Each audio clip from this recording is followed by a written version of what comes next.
Right. Okay. Well, again, welcome to the webinar 3 for the ESSER federal data collection. Just as a reminder, this is being recorded, as I had just shared a moment ago. But I do want to remind you that if you do have questions, you are welcome to enter questions into the chat. Chris and I will kind of take turns monitoring that through the presentation today. And there will be times too that you can also unmute and interject. And so if you'd like to do that, go ahead and just raise your hand using the hand raising function, and we will be sure to let you share your question. Just an overview of the session today. So as with every session, we provide a brief overview of the ESSER federal data collection. We'll review timelines for ongoing technical support. We'll review reporting parameters, and then we'll be walking you through 3 different sections of the data collection today. The 20% set aside for lost instructional time, the home internet and technology collection tool, as well as the hiring, retention, and FTE history data collection. So, and as always, we're happy to field your questions as we go, and we'll carve out some time at the end for that as well. I just want you to know where we are getting our information for this session. We are getting this from section 2001 of the ARP-ESSER Act, specifically relating to ESSER funds. These are published in the Federal Registry and also outlined by the U.S. Department of Education in the ESSER and GEAR FAQ document. That document is available on the OPI website, as well as a number of other useful tools and including ESSER guidance documents for both ESSERs 1, 2, and 3. And as we have known throughout this process, the ESSER funds are an evolving fund, and we are always getting new clarity and new information. And so just want to put out the disclaimer that this information is subject to change, but we do our best to communicate it to you as we know it at the time. And so, we will do our best to keep you up to speed throughout. All right, well, let's pause for a minute and do some introductions of the OPI team that are here today, helping with the process. I'll go ahead and start. I'm Jeff Kirksey. I am the ESSER program manager and field all sorts of questions, all things ESSER, including allowable uses for the funding, and then and also provide support to the data collection process, and really serve as a kind of a first line kind of resource for our school districts. And so I'll turn it over to my colleague Chris to introduce herself next. Hi, everybody.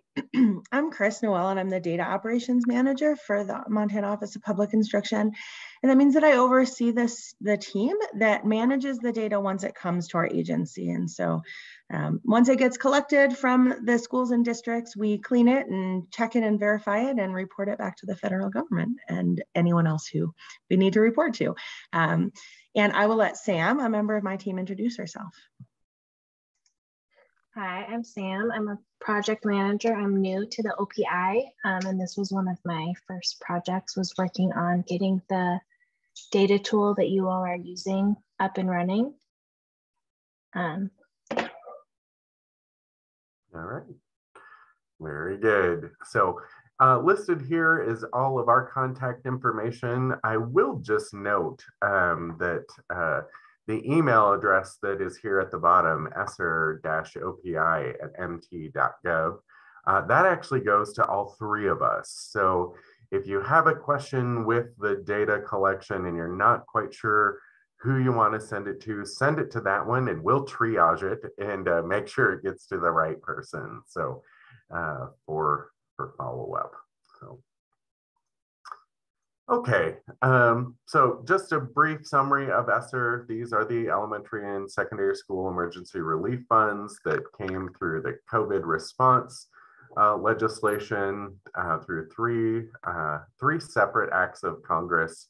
The CARES dollars, CARES Act funded the ESSER $1, and the CARISA Act funded the ESSER $2, and the ARP or ARPA, ARP Act or ARPA funded the ESSER $3. And so those are the funds we are chatting about still today. I think this question, why must we submit a data collection, I think becomes more salient for each of us as we look at the data that is being requested and the heavy lift that is. We are getting, I know I'm getting questions from many of you. Why are we doing this? First of all, it is a federal requirement. And so that's where it's coming from. And it specifically stems from the three congressional acts that established the ESSER program. They've charged the U.S. Department of Education with the responsibility of monitoring the use of the funds to ensure appropriate use. And this is how U.S. Ed is attempting to do that, is through this data collection. But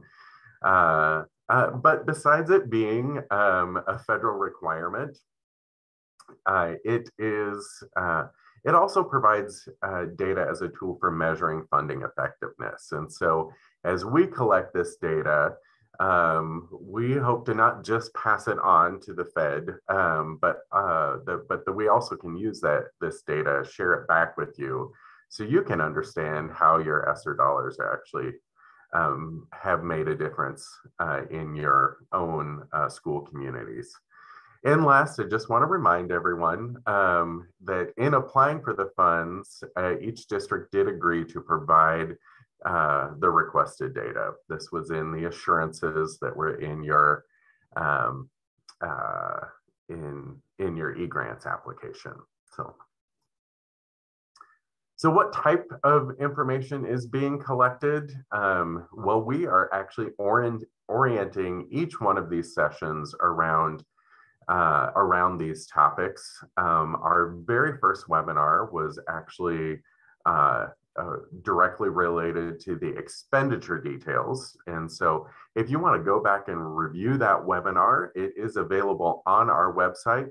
The Zoom links to enter a live Zoom meeting aren't the links to your to the recording. The recording is actually found under the guidance tab and under district ESSER district resources, and that's where you'll find all the recordings. So expenditures, which that we covered our very first webinar, can be found there. Last time we actually covered the school safe reopening and infrastructure information and the equitable support for learning recovery and acceleration. Those can also be found on our website. And then today we're going to be focusing on the 20% set aside for lost instructional time, hiring and retention and FTE data, as well as home internet and technology information. So there's 6 categories of data that we will be seeking to collect from you. It's important to remember when you're doing this data collection that we are working with a finite time period. We are reporting on the last federal fiscal year. So the last federal fiscal year ran from October 1, 2020 to September 30th, 2021. So any fiscal information that you provide, as well as programmatic data that you provide, This is for expenditures and programs that are taking place between that took place or occurred between October 1st, 2020 and September 30th, 2021. And then we are getting this question pretty frequently too. How should my data be broken down? Your data should be broken down and reported by LEA. Now, a number of our school districts actually function as a system where there may be multiple districts that have filed together to utilize ESSER dollars. But because the federal government actually gives the allocation per district, so even if, say, your elementary school is the fiscal agent for your system, if your high school district is actually a separate district and you're not a K through 12 unified district, you do have to produce two reports, one for your elementary federal allocation and one for your high school LEA. And then our county superintendents know that they are often doing reports for multiple rural school districts. And so just keep that in mind. So you'll notice back on December 13th, when we sent out the first notification and the login information for your districts, those of you that have more than one district to report on, you actually got a unique login for each district. So, so you'll do the data collection for both. All right. Just a review and look forward with some key dates. So as I mentioned before, we did do a webinar on the 5th that's available on our website. That's where we covered expenditure details as well as gave a thorough orientation to the data collection tool. On the 12th, we gave a webinar on equitable supports and the safe reopening sections of the data collection tool. Today, we'll cover the 3 items that you see there. Next week on the 26th, we'll do kind of an overall review of the data collection. We'll focus in on some frequently asked questions that we have been getting. And then we'll have plenty of time to field questions that you might have.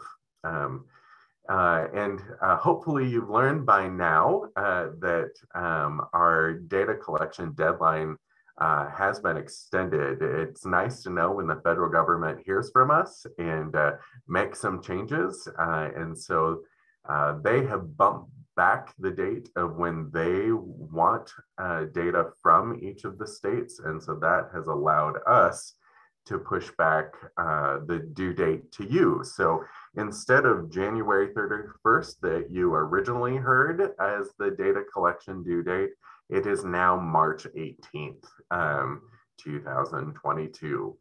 So that also means that likely in the month of February, we'll do some targeted webinars based on questions that we are hearing from you. So, so feel free to keep sending in those questions, and we'll build out some more webinars as we go. So.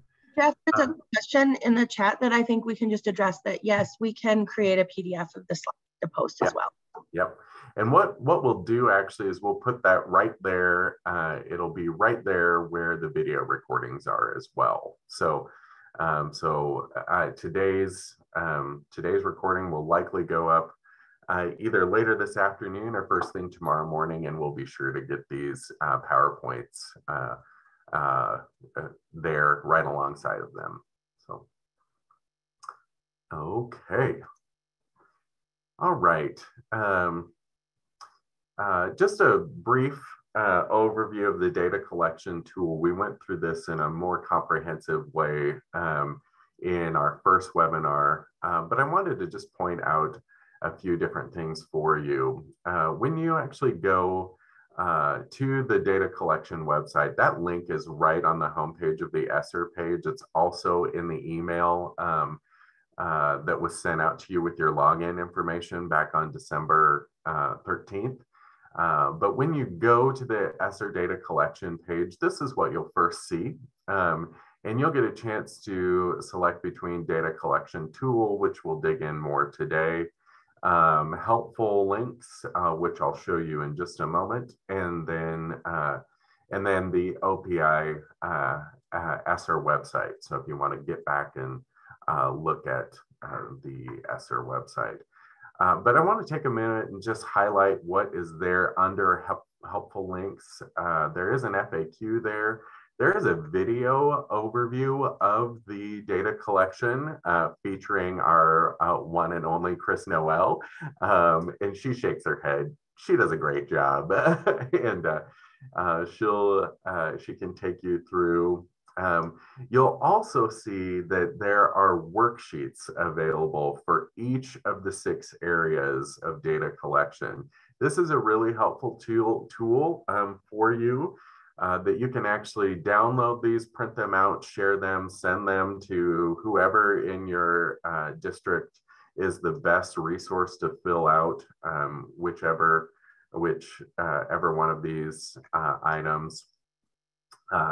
But they are there for, those worksheets are there for you to use and assist you in your process. And so, and that can be a way for you of kind of sending out a request for information from your team and getting that information back, or for our one administrator shops, and you know who you are. It's a way to help you be organized, keep you organized in collecting that data. So, all right. Oh, and as well, if you want to look at the federal documentation and see what they originally sent out, and then what we built our tool off of, you can look at that, and I encourage you to do that, because I think it will really help you appreciate what Sam has done. So to look at that data collection form that the federal government put out is perfectly overwhelming. But what Noel or Chris and Sam have done is tried to divide that up into more manageable portions. And I think they've done a really good job in that process. So, okay, I'm going to quit talking here in a minute, but and turn it over to my colleagues. But we're going to first talk about the 20% set aside for lost instructional time. And there's a couple things that I just want you to remember as Chris takes us through the actual data collection tool. So this category is specifically for ESSER $3. And in your eGrants budget, you will see a delineation between ESSER 3 base and ESSER 3 lost instructional time.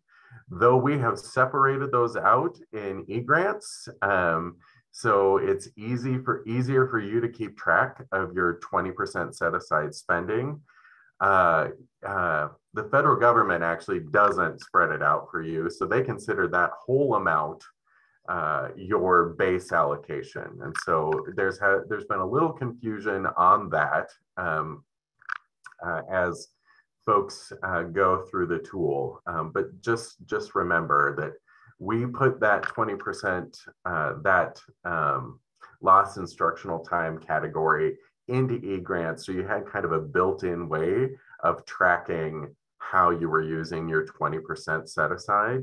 But if you see a base allocation on your any of the allocation tables, you'll see, wait, there's 20%, this is short 20% of what I have in e-grants for my base. Well, you just need to add your base and your lost instructional time together, and you'll get the federal base. So a lot of bases. I hope that's clear. If you have questions, please do ask.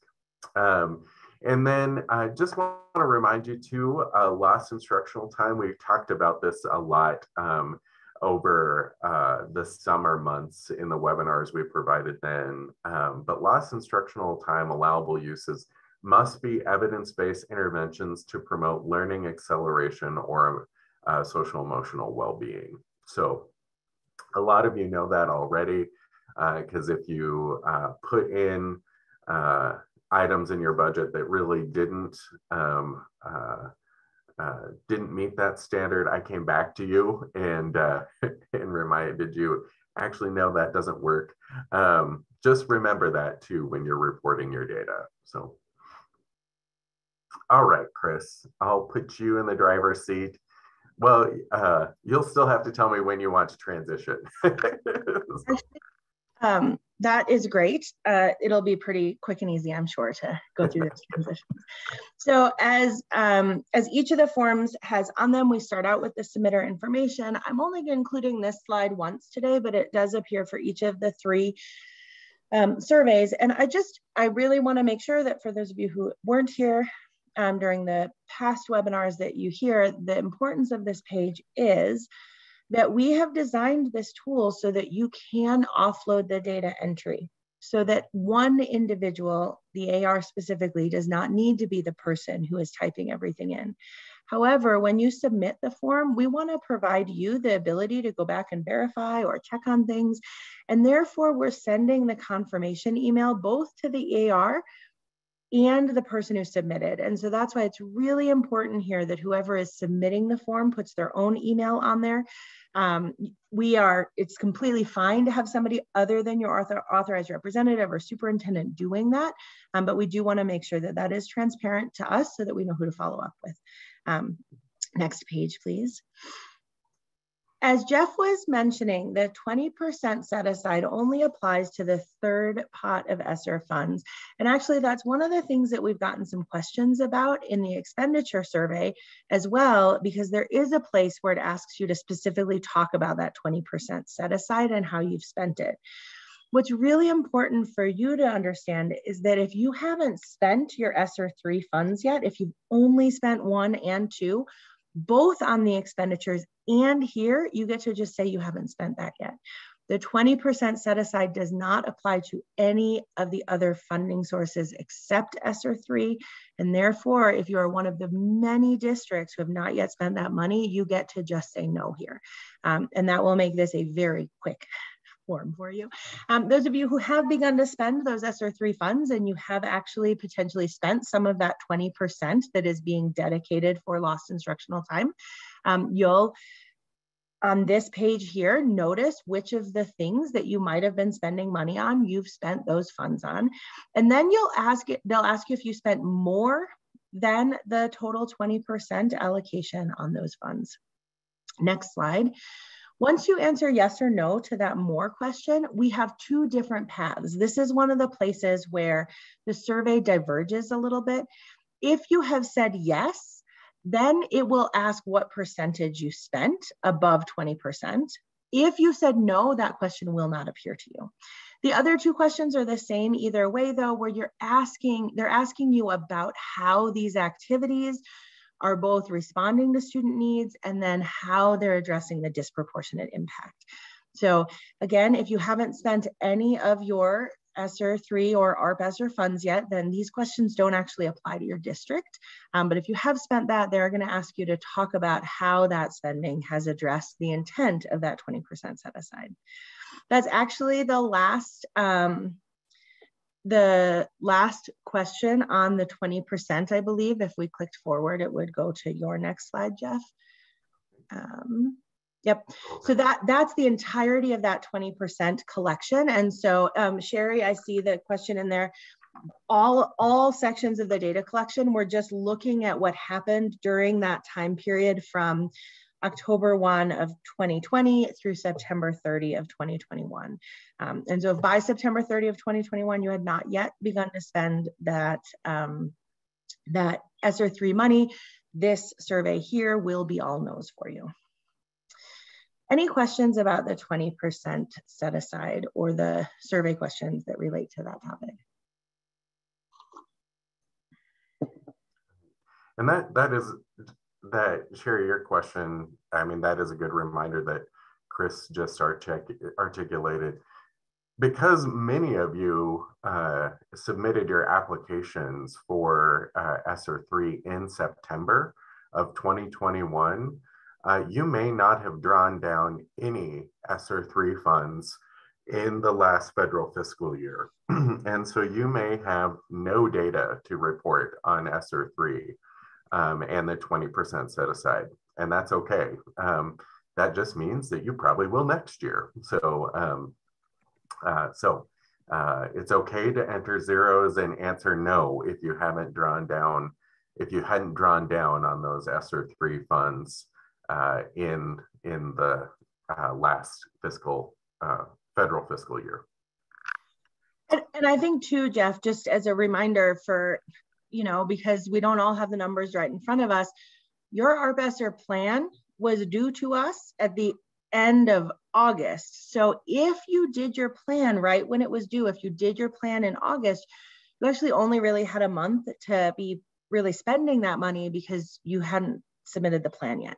And so while some people may have been, spending, that's part of why we're not going to see much data come in on this specific section. And our report back to the federal government will be very clear that this money just hadn't been spent yet by the deadline, because with the timing of when those plans were even due, there was just very little opportunity to have spent it. The next section is the home internet and technology one, which Jeff, you may have a couple of notes you want to share before we look at the tool. Yeah, just some thoughts to orient you as you go through this section. I think it's important to kind of understand what the federal government is trying to understand with this. So the federal government is trying to assess how districts use technology to navigate the pandemic. And they also want to know what schools have done to improve their own technology infrastructure, as well as meeting the needs of vulnerable students in the community. And I think you'll see that as we go through the data. But I think sometimes it's good to stand back and look at the forest before you get into the trees. So yeah. Go for it. Well, and I thought I didn't have this, so we can just skip it. Okay. Same drill. Second first, give us the first. This question, if you didn't spend any money on home internet or technology and you answer no, that's going to reduce the burden of this specific survey. That said, if you bought devices to make sure kids had devices to take home, or if you had to augment the technology that you had available for kids to check out, that's going to fall in this category. And so just make sure if you are selecting no, that you're just really positive that not out of any of your ESSER dollars that you did this. Now, remember that reporting date as well. In the event that I spent my money on technology updates during the spring of 2020, when my school was first shut down, if I spent my majority of that ESSER 1 money on this, that means that I spent that money outside of the reporting period. And so really what we're looking at is if after we finish the 1920 school year, after we started the 2021, the 2020-2021 school year, that's a hard one to say, but if you paid for that technology at the beginning of last school year before October 1st, if that's when you made those purchases when we came back for the last school year, it would be outside of the reporting window. So as you're thinking about this, most of our schools probably did have some spending in this category, but the real trick will be to know if it was during this reporting period. There will be many of our districts that did not have anything to report for this period because you had already completed these purchases. So let's look at the next slide and see if you say yes to this, what types of questions will you be answering? So the follow-up question is that if you used funding, you're going to let them know which of the things you spent funding on. And I actually would like to just say, ask if anybody has any clarifying questions about these categories, to know if there's anything that you've been struggling with or would like to know how we differentiate between them.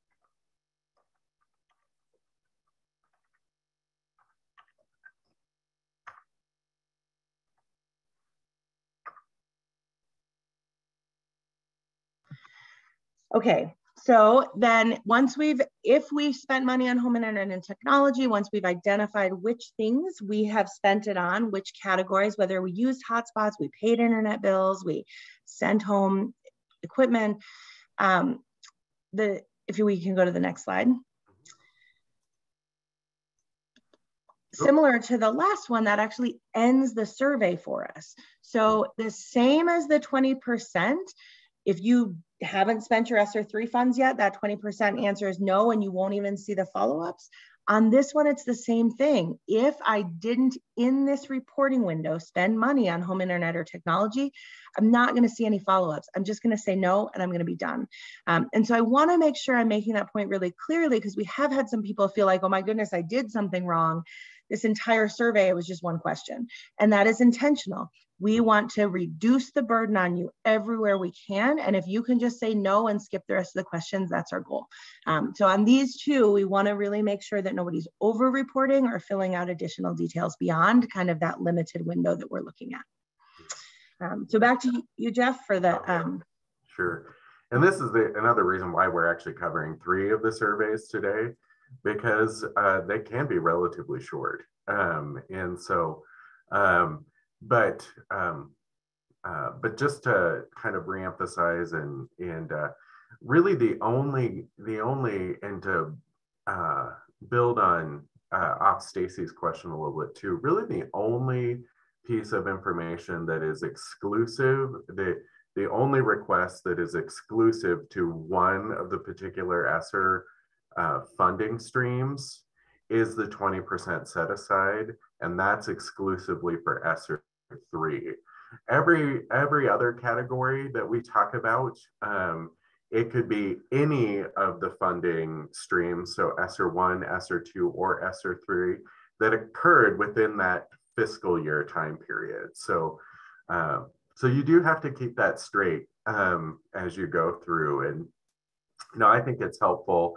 You might even put, like, as you're working on it, put a sticky note somewhere that reminds you of what the time frame dates are, because that will help you illuminate what data to include or what data to exclude. So, all right. So the next one here, hiring, retention, and FTE history. Again, just kind of want to get pose the bigger questions that the federal government is trying to get their mind around. So they want to know how districts have leveraged staffing to navigate the pandemic. And USAID is also trying to determine what new positions were created through this funding and what positions were retained through this funding. So they're trying to get a sense of how this funding was utilized to enable the educational workforce. And so you'll see that through the questions that are being asked. All right, back to you, Chris. Okay. Okay, so this survey is the one that we had to modify the most times. And I say that because I want to be transparent that it is potentially in some ways the most complex survey. And we will be adding the largest amount of our own internal data into your responses here. And to be very clear, if you were to pull up the document that Jeff referenced, the federal document that we built this off of, we will be asked to report at the school level much of this information. We are not asking you to submit to us at the school level this information, because the majority of it you've already submitted via Teams.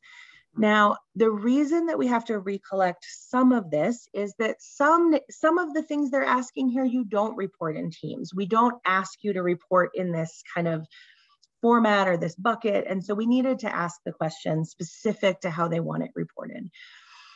The larger issue here, and we'll see this on the upcoming things, is that the categories they're asking for your FTE to be chunked into don't match teams very precisely. And some of that just has to do with policy. So in some states, they have an ESL certificate.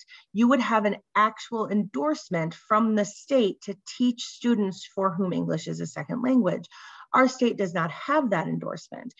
They're asking about certified ESL teachers in the classroom. Everybody in our state would have to say, well, Montana doesn't endorse in that way, and therefore that's not a relevant category. And so you'll see that the ways in which they're breaking down the categories are a little bit funny when we look at how they map onto teams. We actually are having an internal meeting today, this afternoon, where we will be going through all of our teams' data and looking at all the categories we have and coming to internal consensus about how we're going to map that data. So I want to be very clear that this is complicated. It's something that we're doing our best to simplify for you, and we're doing our best to manage as much of the data on our end as we can so that you don't have to do all of that mental math. That said, there are going to be, I think, 3 screens that we'll look at in terms of what they are going to ask that we need your help with. And I'll tell you how we'll use that information alongside of what we already have in our systems. So the first question is that we're looking at the total amount of money that has been spent on salaries and benefits, okay? And we're looking at that just from each of the 3 buckets. And so if I expended it during the period listed, and I think, Jeff, you might be typing a response to the question in the chat. Once we've identified that exact period that we're looking at, you just need to know what you've spent and which bucket it came out of. Okay, that's the most important thing. And that, as you know, is something that does not necessarily correlate exactly to the data in teams to know what you've been spending out of this funds. So Jeff, I know you're typing, but if we could move to the next slide really quickly. Now, beyond that, what we're going to look at is whether we've been supporting FTE in those areas, in those categories. So the first one, it's any FTE that you've brought into your district and used ESSER funds to help support. Here, we're asking the question, did you need extra nurses because you needed to do extra testing, right? What was it that you brought in? What was the staff that you were filling in terms of these categories? Now, I just said that on some level, the categories aren't a perfect match for teams. And so you may find that you have a question about where to count something. If that comes up for you, please just email us and we'll tell you where we categorize that on our end in terms of the data, the full larger data set. Unfortunately, because districts kind of all use different language for things, and in some cases, this hasn't been fully articulated outside of teams in that way. We are trusting that when it comes to your individual positions, that you'll be able to kind of fit them into these categories and we can resolve those questions one at a time versus trying to give you a full reference table or anything that could just further complicate the issue. So we appreciate your patience as we work to figure out how their categories align best with ours. Any questions about the difference between the last slide and this slide, which is essentially just a breakdown of those numbers given by category instead of by funding source? Okay, and so then the third, or I think final screen on this survey, this is the one where we actually eliminated a huge amount of information because they wanted the breakdown of much of this information at the school level. And we will be pulling that. We are asking you to answer these high-level questions about your full district. That'll allow us to make sure that we are cross-referencing and that we are validating that the data that we've pulled out of teams is matching the data that you're reporting. That doesn't mean that we're looking for mistakes or errors. We don't want to ask you to report at the school level. And so we just need to be able to cross-reference that our sums, our totals match up to yours. If we see any issue with that, it will probably not be until April that we'll be able to reach out, because that will be the point at which we're really pulling all the data together in the system. But we will reach out to you if we see any discrepancies between the two data sets that we're going to merge together here. And again, yes, Jolene, it is totally fine if you're going into Teams and using that as a reference to fill this out. That is completely allowable. It is really, and I think about this, it's a confirmation, it's a validation, it's an opportunity for us to, in this point where we're going to bring in an enormous data set, to be able to do a validation check between what you've submitted and that other data set. We really just want to represent your data as best as we can. So even if you're pulling that total out of Teams, that's fine. It still is what we need to be able to do that cross-check. And I believe that's the last slide for the hiring and retention. I would say, as we think about the full data set, that if I were an administrator and I needed to fill this out, the two that would take me longest are expenditures and the equitable support one, the one where we looked at how many students had participated in all those different activities. Those would be the ones that took me longest. This would be the next one, though. This would be the other one that I needed to devote significant time to. As we saw, the 20% and the home internet, those are pretty light lifts. The safe school reopening also is something that probably can be completed relatively quickly by an individual, but expenditures, FTE, and the equitable support, those three are the ones that are really going to require pulling potentially significant amounts of data to complete them. And so they're the ones that I would recommend kind of budgeting and allocating the most time for. There's a few questions in the chat to get at. I'll do Anne's first, because I haven't responded to that one in the chat yet. It says the reporting period on the slide says March 13th, 2020 to September 30th, 2021. I thought the reporting period was October 1 through September 30th. Could you please clarify? So I'm actually, Sam, I wonder if, while I explain, if we can just pull up that slide really quick, or pull up that section of the federal document so that we can share screen on the text there. My understanding of that is the reason they have a different window here is because they're looking at the contracting cycle. They know that if you were attempting to change your FTE for the period covered by this report, you would have been doing the hiring itself outside of the reporting window. And so because of that, they're actually asking you to go back into that spring in March and look at, from that point forward, where did you increase the FTE in preparation for that next school year. That's my understanding. That was my assumption when I saw that discrepancy, but we'll pull it up so that we can just all look together at the federal document and make sure that we got those dates right when we typed them into the form. It might be a minute because that document is, I think is a lot of pages. Sam, you just let me know when you're ready, and I'll stop sharing when we get there. Okay. All right, let's see what else we have there.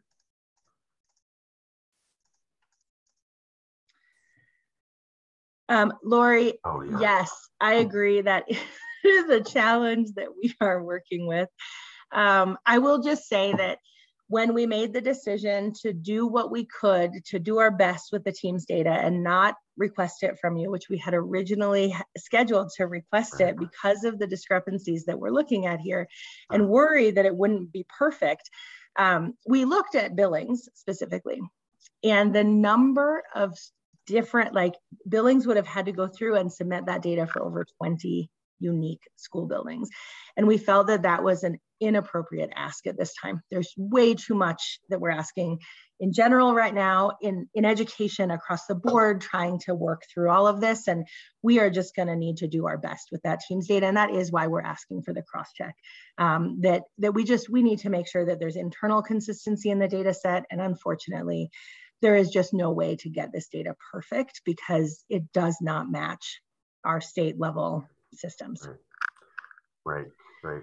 And I share that as a little bit of a gesture of goodwill to make sure that you guys can see as you're coming across some of these things, to see that we really were trying at all times to make sure that we minimize the ask wherever possible, even if it meant that it's going to be a little bit more challenging on our end. We didn't feel good about asking you for things that were above and beyond. We know that it's already a big ask, even once we reduced it. And so we really appreciate you doing your best on these. Right. And just Jolene, back to kind of your follow-up. So if what you reported on your TSF is different than in July than what you report on this, yes, that's okay. You just need to be able to explain why it's different. So and you would probably only have to do that if that came up in a federal audit. So let me just see. Okay. Yeah, and I do just want to reiterate, I mean, particularly with this FTE section, that really is kind of our team's attempt to not make you submit information that you've already submitted when the categories that the federal government provide don't align with our categorization to begin with. So we're trying to do that. We're trying to do that for you. And then we'll be the ones that have to answer for that too with the federal government. So very good. Yeah. Sorry, Jeff, I'm looking at the federal document right now, Okay. And I'm not able to share my screen. Yep. But I'm working with Chris with the federal document right now. Okay, here, let me. Yep. I have it almost pulled up if you want to make it easy for me to share my screen. Sure. You should be able to. You're a co-host. I think so. Yeah. Yeah. I just am scrolling to the place that Sam told me she found it. Okay.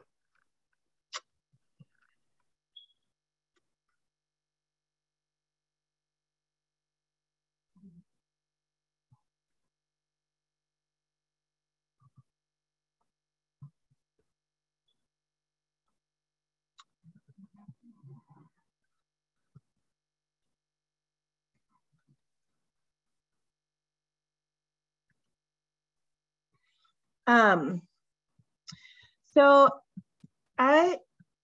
the language in here is something that we actually, Jeff, we may need to send a note back out to everyone because the language in here it answers the question, but it's a little bit unclear. And I'll share my screen on it. And so we might send more follow-up information. So in the federal document, and this will kind of show you a little bit how we've modified the document to make it easier from a data entry perspective. So you can see in the actual table that we're going to need to populate, they make this distinction about when the positions were, and March 13th is one of their breakdowns. And that's why that question has been framed around March 13th, because those other time points, those other periods in time are things that we actually have data on. And so that March 13th date is actually going to be how you're helping us to fill in that additional line. You'll notice we are not asking you for every single other date here, just the March 13th one. And so that is, and I'm glad actually that you asked this, because this is kind of demonstrating another example of where we've stripped out everything that we could have answered and asked you just to provide the part that we can't answer. And then if we have any discrepancies, we'll follow up. But we are trying to minimize how many things you need to submit for us. And this actually is one of the places where they were asking for it multiple times. And so that's where the clarity around why that time period is there as a unique and distinct time period is because they are asking for that as a separate line of data from us. Right. So, okay. And the reason, yeah, and that makes sense. And the reason they would ask that specific date is that was the date that the CARES Act was actually, and the first day that you could actually use ESSER funds. Yeah. So even though you received it later, you could retroactive back to that date. The reason, Yeah, go for it, Chris. I just want to answer John's question. And so hopefully what we're showing here is that there's an enormous amount that they're asking for that we are not asking you to submit. We are only asking for the specific things that we won't be able to pull out of Teams to a degree of accuracy that we feel comfortable with. And so we will be doing some manipulation around those categories that we've decided that we're just going to deal with any kind of issues that come up around answering the question of whether that nurse, where they count, or where that special education staff counts, or any of those category issues.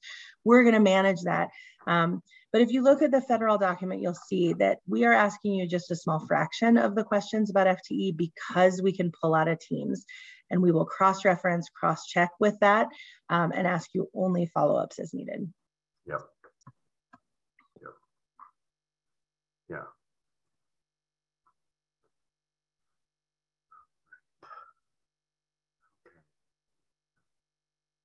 Any other questions that you have?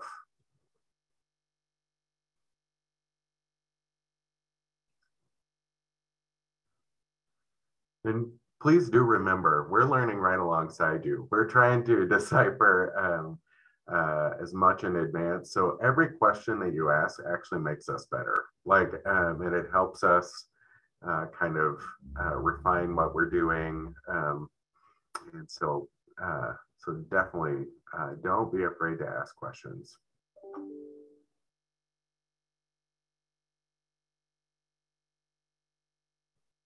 Actually, and Jeff, I actually, it reminds me, there was a question that I got from someone when we changed the date.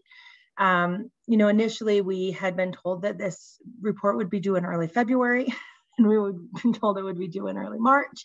When we left for the Christmas break, the most recent thing we had was that it would be due in early March. So looking at kind of this specific one, just the FTE alone, which I'll say that every one of these forms has some amount of information that we're pulling out of our systems to try and reduce the burden on schools. But what you just saw is a bit of an explanation for why we are still asking for the data to be returned to us in mid-March, so that we have a full 6 weeks, because this will be a very complex data set for us to manage and validate and make sure that it goes in. And we don't want to be rushing, not only on our own work, but also when we need to ask follow-up questions. We want to be able to give you plenty of time if we need you to go back and look at something in your data when we get to that point. And so I'm grateful that we had the opportunity to kind of talk through this, because it does help those of you in the schools and districts to understand why we're asking for so much time to get the report ready. It's going to be pretty complex on our end, and we appreciate all of the work you're doing to make that easier and more streamlined, so that we can get the data back, so that we can let them report on how this money was used. Right, exactly. So, good.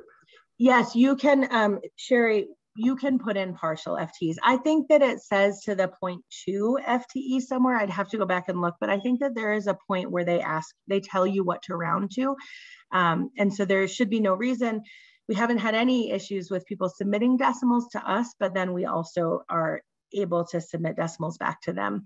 And I think that it is specified on the survey itself. I don't have it pulled up in front of me anymore at this point, but I think it's specified on there what to round to. Yep.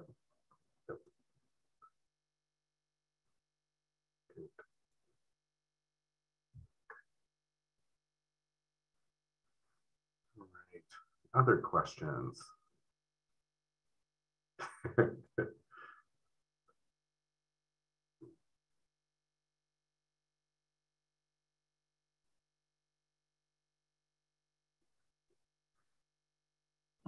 Okay. Well, this was our longest webinar, Jeff. I know. That's all right. All right. Well, let me just as we close out today, let me remind you again where you can find the ESSER information pages. So if you actually go to our homepage, opi.mt.gov, there is a red button right beneath the picture of the superintendent that says Find ESSER Information. and you can click that, and you'll find a wealth of information. Specifically, if you want to go back and review these webinars, once you scroll down the page, you'll see a variety of different tabs. And one tab is guidance. And if you click on the guidance tab, you will see then a sub-tab for ESSER district resources. And that is where you will find the recordings of these webinars, as well as the slide decks. And share that far and wide with your colleagues across the state. That's a question I get asked probably 4 times a day at least. So, okay, all right. Well, thanks again, everyone. Our thanks goes to you. We appreciate the thanks that you're putting in the chat, but our thanks go to you as well for doing this lift and in amongst all the other things that you're doing and promoting our student learning and success in the midst of a pandemic. And our thoughts are with you daily.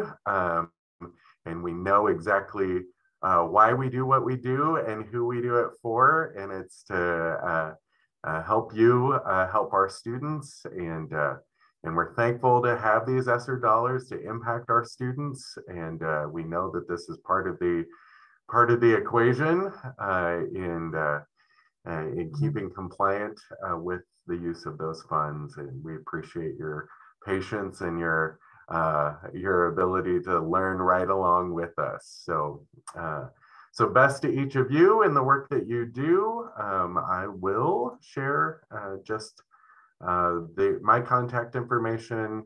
Again, there's the general ESSER OPI at mt.gov. Just remember that email address actually goes to all 3 of us. And so that's a great email to reach out to us at. And if there's something you want to talk through specifically, my phone number is there as well. And I'm happy to take your calls. All right, well, thanks again, everyone, and have a glorious Wednesday. We have fresh snow on the ground, but sunshine here in Helena, so we'll take that.